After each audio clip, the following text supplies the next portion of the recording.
തണ്ണീർക്കൊമ്പൻ ചെരിഞ്ഞ വാർത്തയിലേക്കാണ് നമ്മൾ വീണ്ടും കടക്കുന്നത്. ഒരു ദിവസം മാനന്തവാടിയെ ആശങ്കയിലാഴ്ത്തിയ തണ്ണീർക്കൊമ്പനെ മയക്കുവെടി വെച്ച് പിടികൂടുന്നു. പിന്നീട് കർണാടക രാമപുര ക്യാമ്പിലേക്ക് എത്തിക്കുന്നു. ഇന്ന് പുലർച്ചെ നമ്മൾ അറിയുന്നത് തണ്ണീർക്കൊമ്പൻ കണ്ണീരായി, തണ്ണീർക്കൊമ്പൻ ചെരിഞ്ഞു എന്നുള്ള വാർത്തയാണ്. കമലാണ് വിവരങ്ങൾ നൽകാനായി ഇപ്പോൾ ചേരുന്നത്. കമൽ, ഈ തണ്ണീർക്കൊമ്പൻ ചെരിഞ്ഞതുമായി ബന്ധപ്പെട്ട് പുതിയ എന്തെങ്കിലും വിവരങ്ങൾ കർണാടക വനംവകുപ്പിനെയോ അല്ലെങ്കിൽ കേരള വനംവകുപ്പിനെയോ ഉദ്ധരിച്ചുകൊണ്ട് കമലിന് കിട്ടുന്നുണ്ടോ?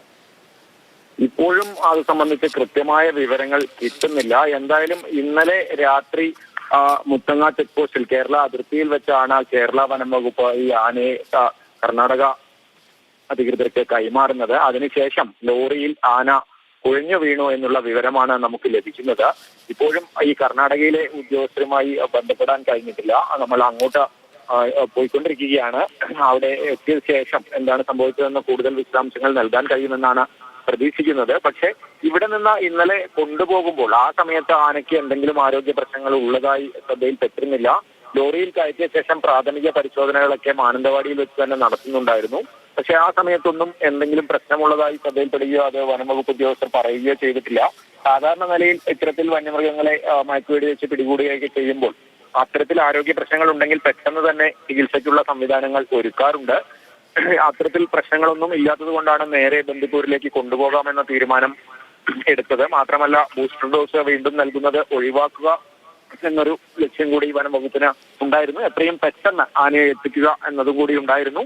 എന്തായാലും വളരെ നിർഭാഗ്യകരമായ ഒരു സാഹചര്യമാണ് ഉണ്ടായിരിക്കുന്നത് ഇന്നലെ. പക്ഷേ ആ സമയത്ത് പലപ്പോഴും ഇത് കോടതിയിലൊക്കെ ചോദ്യം ചെയ്യപ്പെടാറുണ്ട്. പക്ഷേ ഇന്നലെ നഗരമധ്യത്തിൽ ഒരു ആന നിലയുറപ്പിക്കുമ്പോൾ മറ്റു വഴികളൊന്നും വനംവകുപ്പിന്റെ മുന്നിൽ ഉണ്ടായിരുന്നില്ല എന്നുള്ളതാണ് യാഥാർത്ഥ്യം. ആന നാശനഷ്ടങ്ങൾ ഉണ്ടാക്കിയില്ല, ജനങ്ങൾക്ക് നേരെ അക്രമം നടത്തിയില്ല എന്നൊക്കെ പറയുമ്പോഴും ഇത്രയും ജനനിബിഡമായ ഒരു സ്ഥലത്ത് ഏത് നിമിഷവും ആനയുടെ സ്വഭാവം മാറാം, മറ്റെന്തെങ്കിലും അപകടങ്ങൾ സംഭവിക്കാനുള്ള സാധ്യതയുണ്ടായിരുന്നു.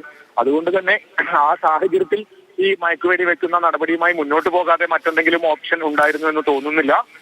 അതെ, കമൽ സൂചിപ്പിച്ച അതും ശരിയാണ്. കാരണം ഒരു ആന നാട്ടിലിറങ്ങുന്നു, പിന്നെ കാട്ടുകൊമ്പനാണ്, ഒറ്റയാനാണ്. ഇനി ഏത് സമയം അപ്പോൾ ശാന്തനാണെന്ന് പറഞ്ഞാൽ ഏത് സമയത്തും സ്വഭാവം മാറാം. അപ്പോൾ വനംവകുപ്പിന് മുന്നിലുള്ള വഴിയും ഇത് തന്നെയായിരുന്നു. പക്ഷേ അത് എന്തായാലും തണ്ണീർക്കൊമ്പൻ ചെരിഞ്ഞതിലേക്ക് എത്തിച്ചത് ഏതാണ് സാഹചര്യം എന്നുള്ളതൊന്നും നമുക്കിപ്പോൾ അറിയില്ല.